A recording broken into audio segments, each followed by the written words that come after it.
All right, the topic of the video today is sandpaper and why it's evil. Sandpaper is good for shaping wood. Sandpaper is good for roughing up wood, particularly for finishing. You have to go through all the grits of paper in order to get to the kind of finish that you want. But the way most people use sandpaper is to clean up a project after they've glued it up. In order to get it ready for finishing, right? And you see some guys that'll sand down a piece of furniture or something that they've built down to 1,000 grit or 1,600 grit or something like that.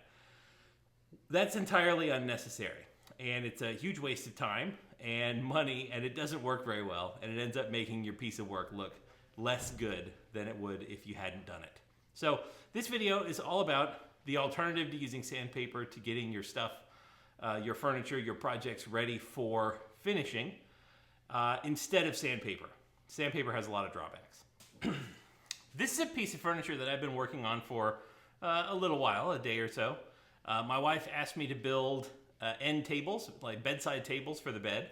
And these aren't quite done, the top's not on, and so on. This one is closer to being ready to finish, but I've got another one, the other side of the bed, that is much further away. And we're going to use those for demonstration pieces today. Okay, so this is the piece that we're going to be using. And I'll give you some close-ups of it. But what you can see here is that there are lots of glue spots that are, you've had some pour out. Now I generally try to wipe up the glue as I'm working on the project. But that doesn't always work, right? There are places where the clamps are covering. And even when you do that, you still have some residue that gets left on the wood after you do the wipe down before the glue dries. And so you have to go back through and clean it up because finish isn't going to stick to glue. And so in order to get the project ready, you have to clean it up. You also have pencil marks, things like that that are sticking around, saw marks, maybe planing marks from your planer or your hand plane, depending on how you prepare your wood. And you have to go through and clean those things up. Sandpaper is one option. The problem with sandpaper is, number one, it takes a very long time.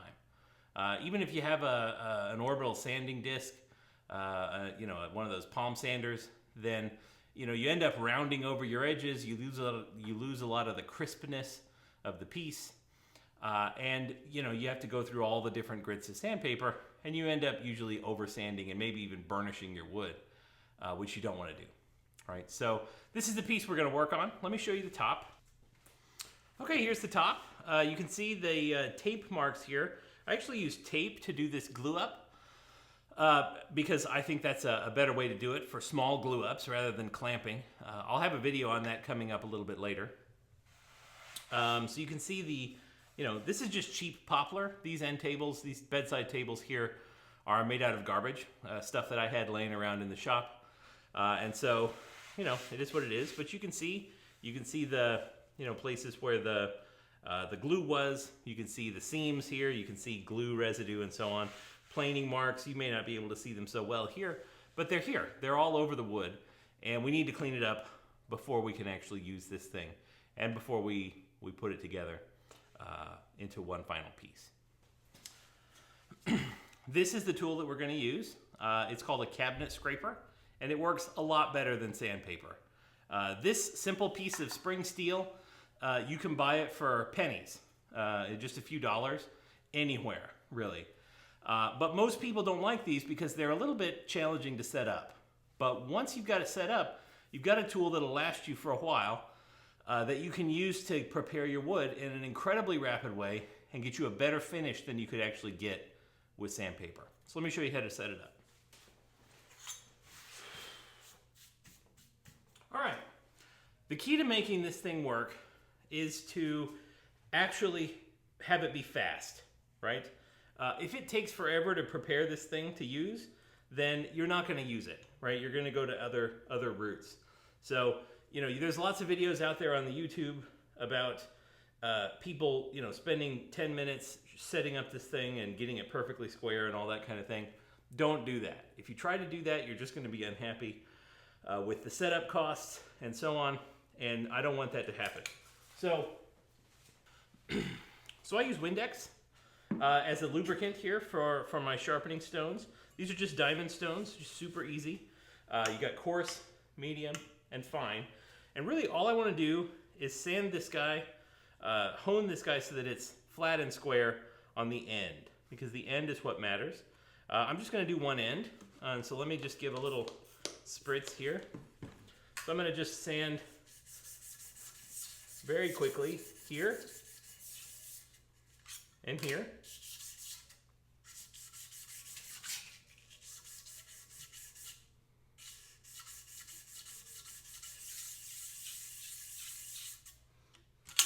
Then I'll move to the next stone.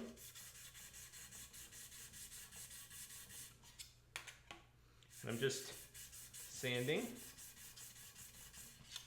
And then the final one. This should be very fast. If it's not happening fast, you're not doing it right. Okay. So now, let me grab a towel from the bag of rags. So now what I've got here, you can see my edge, and if you feel it, there are no hooks, there's no burrs. It should feel like a perfectly straight edge, right? Now the second thing I want to do is make sure that this edge right here is as square, is reasonably square. And so I'm just going to freehand it. I'm just going to put it on top, hold it vertically, up and down, and just take a few passes. There we go.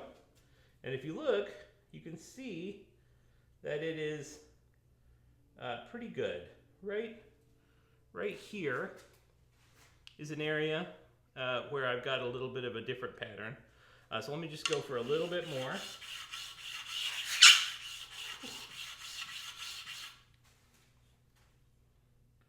Okay, that looks real good. Let me go to here.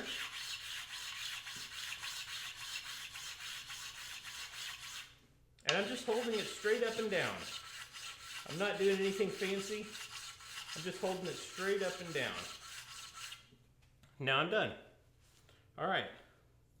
Now you can see this edge is highly polished, and I'm ready to go. I'm ready to use this thing. So let me put these away. Now, the last thing I need to do before I can use this guy is use this tool, which is called a burnisher. And all it is a rod. It's just a metal rod that's hardened steel, right? And so this guy is just as hard as can be. And so normally you'd use maybe a metal vise or something like that. But I don't have one of those handy, and I need this to be fast. So what I'm going to do is I'm just going to take, and I'm just going to put this guy on here, and I'm going to do one side at a time. Left side first. You can even do it in your hand if you want to. You can just go like this. And what you'll feel is that a little burr, a little edge, turns over. And that's what you're going to use for sanding. The key is to get this guy ready to go in a hurry so that it's something that you can actually use and not have to be inconvenienced by. Okay, this guy's ready to go. So now we're going to use it. Okay, now what I've got here is my cabinet scraper ready to go. I can feel that hook that I've put on there, and I'm ready to use it. So the way you do it is with a push motion, right? And so I've clamped this to the desk here. Some people have bench dogs or something like that. I don't want to get those out. So I'm just gonna push. And you see what that does is it creates these super fine, almost lacy shavings, right? That's not something you're gonna get with sanding.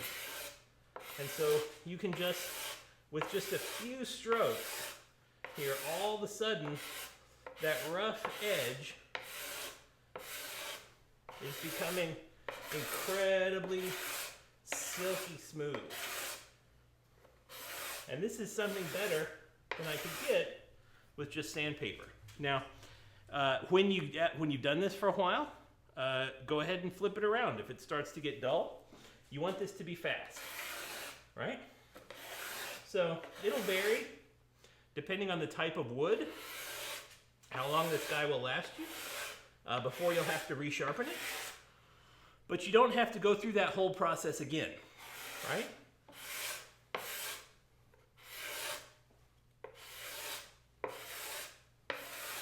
I'm pushing reasonably hard, and you can feel some heat get generated on this metal here from the friction that's being created here.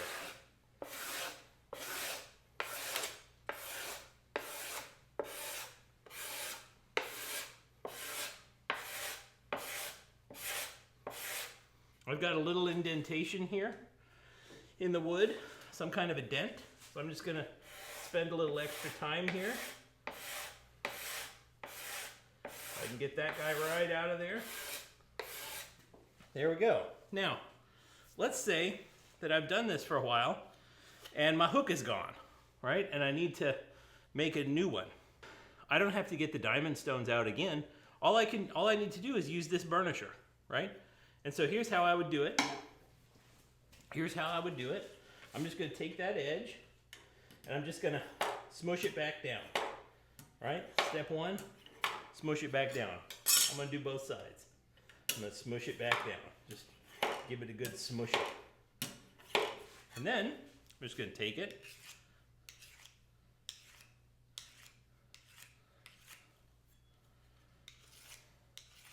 You don't have to push crazy hard here. But all of a sudden, that edge is back. And I'm ready to go another round with my board here.